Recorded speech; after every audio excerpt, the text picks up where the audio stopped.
In this video, I'm going to show you how to place the wiper blades on this Honda Civic. Let's get started.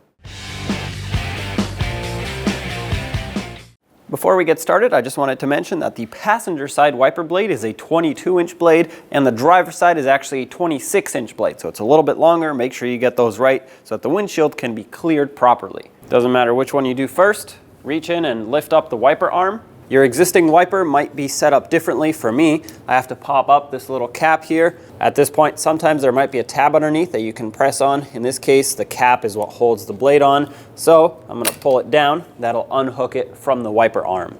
You do not want to let go of the wiper arm at this point because if it falls and hits the windshield, it will crack it. So hold it and of course have your other wiper blade ready. Take that and hook it right onto the wiper arm. Press it on until it locks in.